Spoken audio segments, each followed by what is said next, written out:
Good morning, everyone. Welcome to Leadership in Action. I'm Renee Meddy, Senior Partner at Orca HR, and I am here solo today. Paul O'Byrne, who is usually my partner in crime, is out of town this week. So if you are new here, we show up weekly for about 15 minutes to share common leadership challenges with actionable tips that you can implement right away. So today's topic is your leadership style holding your team back? So we'll start out with the challenge that leaders face and a reflective question. So for some, and many people that we talk to, you expect your team to take ownership, but instead of stepping up, they are waiting for your instructions or directions. So what's happening in that moment? Is it lack of motivation? Is it your leadership style that's creating a dependency? So I was thinking about a couple questions to ask, and I have two. So we're going to start with one because I couldn't decide which question to pose for reflection. So the first one is, how do you know when it's time to guide and when it's time to get out of the way? So I'll give you a minute or so to take some notes, maybe journal on how do you know when it's time to guide your team or when it's time to get out of the way.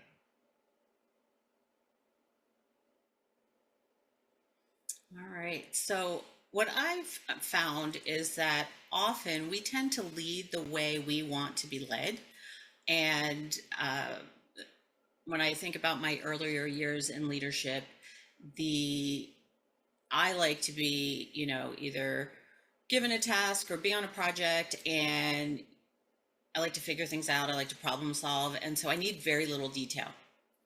And then I figure if I come across something that I don't understand, I'll just ask questions. And so I tended to lead that way as well. I give limited information and was just expecting people to just start and ask me questions if they need to. And so it took a lot of adjustment on my part, especially around the communication and being really clear on what I was looking for.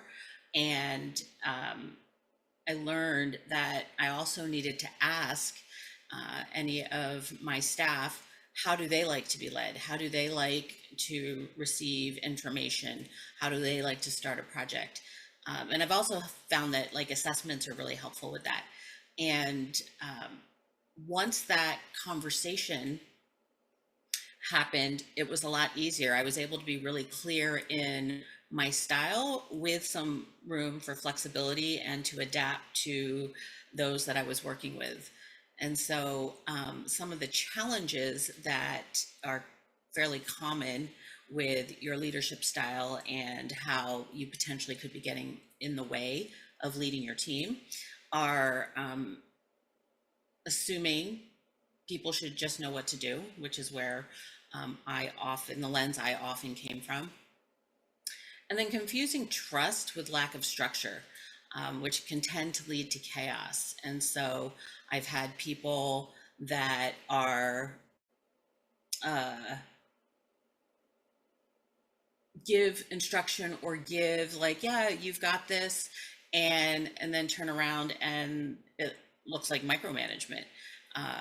I know that's something for me when I had leaders that would give me a project and then they would ask if, it's done or where's this, or I was just expecting that I was given the project. I trusted myself to get it done, but I was receiving their questions as micromanagement or you don't trust me. And really there was just a lack of structure. Different milestones or different check-in points can be helpful when you're leading your team. And then leading with control instead of empowerment.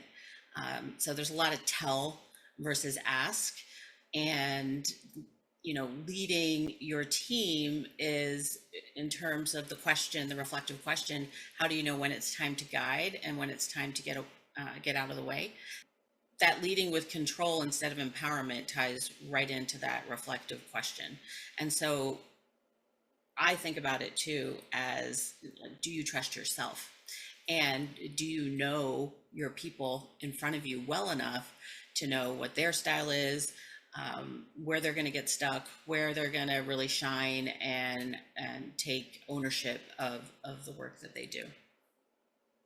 So the second question that I have that came up was, how do your everyday actions signal trust or lack of it for your team?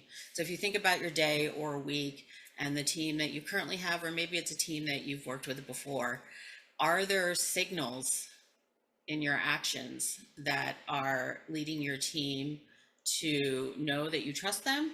Or is it tending to be more on the control micromanagement side, or something in between? So just take a minute or so to reflect on that. So I wanted to share one of the, I guess, guidelines that we at Orca use, which is the 70-30 leadership rule. So in order to build high performing teams, you want to make sure there's a balance of guidance with autonomy.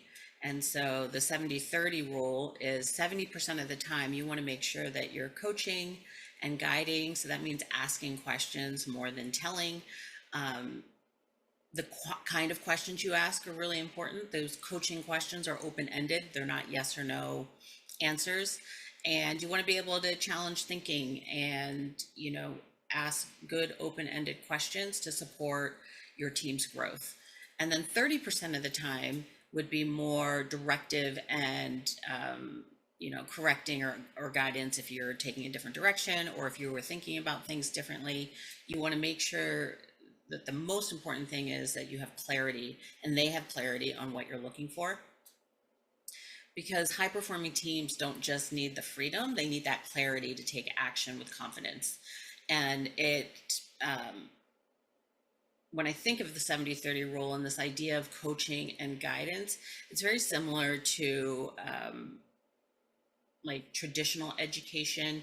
And I'm a big proponent of Montessori education, where in a Montessori classroom, you have a prepared environment. And so I always think of the workplace and leaders that can empower their team, have clear guidelines, and so set some kind of container for which the task or projects are being executed, and then a lot of flexibility and wiggle room within, and then those coaching questions and asking those questions instead of the very specific plan and outline on how to execute something. So you want to make sure that your team has the right people in place and that you understand their style, they understand your style, and you can adapt what people are doing based on their strengths and what kind of style.